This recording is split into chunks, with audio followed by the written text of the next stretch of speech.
അസ്സലാമു അലൈക്കും വറഹ്മത്തുള്ളാഹി വബറകാതുഹു. ഹദീസ് ക്ലാസ് 1382.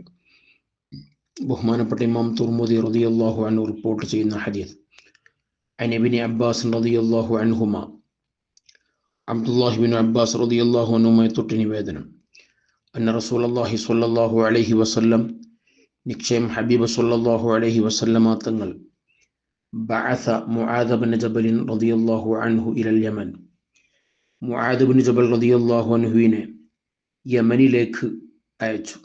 ദീനി പ്രബോധനത്തിന് വേണ്ടി, തൗഹീദിലേക്ക് ജനങ്ങളെ ക്ഷണിക്കാൻ വേണ്ടി.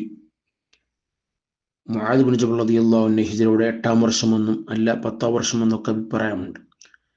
ഏതായാലും മുത്തനബി സല്ലല്ലാഹു അലൈഹി വസല്ലം യമനിലേക്ക് അയച്ചു. ഫഖാല, ഹബീബ് സല്ലല്ലാഹു അലൈഹി വസല്ലം തങ്ങൾ മുആദ് ഇബ്നു ജബൽ റളിയല്ലാഹു അൻഹുവിനെ ഒരുപാട് ഉപദേശങ്ങൾ നൽകുകയാണ്. മദീന വിട്ട് യമനിലേക്ക് പോവുകയാണ്. മുആദ് ഇബ്നു ജബൽ റളിയല്ലാഹു അൻഹു വല്ലാത്ത പ്രയാസമുണ്ട് മുത്തനബി സല്ലല്ലാഹു അലൈഹി ഞങ്ങളെ വിട്ടു പോകുന്നതിൽ.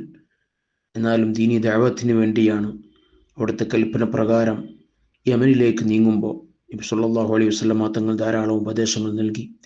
കൂട്ടത്തിൽ അവിടുന്ന് പറഞ്ഞു, ഇത്തഖി ദഅവത്തൽ മദ്ലൂം, വേദനിപ്പിക്കപ്പെട്ടവൻ്റെ പ്രാർത്ഥന സൂക്ഷിക്കണം. ആക്രമിക്കപ്പെട്ടവൻ, പീഡിപ്പിക്കപ്പെട്ടവൻ്റെ പ്രാർത്ഥന നിങ്ങൾ സൂക്ഷിക്കണം. ഫഇന്നഹ ലൈസ ബൈനഹ വബൈനല്ലാഹി ഹിജാബ്, നിശ്ചയമായും പീഡിപ്പിക്കപ്പെട്ടവൻ്റെ ദുആയുടെയും അള്ളാഹുവിൻ്റെയും ഇടയിൽ മറയില്ല. ആ ദുആ മുസ്തജാബാണ്, അത് ഉത്തരം ഉറപ്പാണ്. അതുകൊണ്ട് തന്നെ ആരെങ്കിലും ഏതെങ്കിലും നിലക്ക് ആക്രമിച്ചിട്ടുണ്ടെങ്കിൽ, അവരെ മനസ്സ് വേദനിച്ചിട്ടുണ്ടെങ്കിൽ, മറ്റൊരാളുടെ മനസ്സിന് വേദനിപ്പിച്ചിട്ടുണ്ടെങ്കിൽ അത് പേടിക്കണം. അത് അപകടമാണ്. കാരണം അവരെ മനസ്സ് വേദനിച്ച് അവർ അള്ളാഹുലേക്ക് കൈയുയർത്തി റബ്ബിൻ്റെ മുന്നിൽ അവൻ്റെ വേദന പറഞ്ഞിട്ടുണ്ടെങ്കിൽ തീർച്ചയായും അതിൻ്റെ ഫലം നാം അനുഭവിക്കേണ്ടി വരും.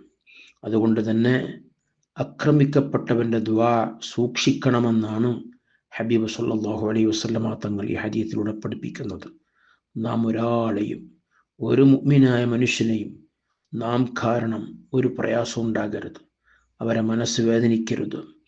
അവരെ ശാരീരികമായി ആക്രമിക്കൽ മാത്രമല്ല, ആക്രമിക്കുക എന്ന് പറഞ്ഞാൽ മാനസികമായി പ്രയാസപ്പെടുത്തലും അവരെ അഭിമാനം ക്ഷതപ്പെടുത്തലും ഇതൊക്കെ അക്രമത്തിൽപ്പെട്ടു. ഏതെങ്കിലും നിലക്കൊരു മുഅ്മിൻ്റെ മനസ്സ് വേദനിച്ചിട്ടുണ്ടെങ്കിൽ അവരെ നമ്മൾ പൊരുത്തപ്പെടിക്കണം. അവർക്ക് വേണ്ടി ദുആ ചെയ്യണം. അവരോട് മാപ്പപേക്ഷിക്കണം. ഇനി അത്തരം പ്രവണതയിൽ നിന്ന് നാം മാറി നിൽക്കണം. ഒരാളെ മനസ്സ് നമ്മൾ വേദനിപ്പിക്കരുത്.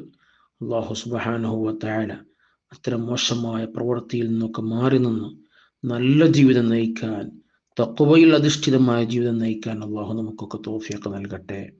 ആമീൻ യാ റബ്ബൽ ആലമീൻ. വസല്ലല്ലാഹു അലാ സയ്യിദിനാ മുഹമ്മദിൻ വഅലാ ആലിഹി വസ്വഹ്ബിഹി വസല്ലം.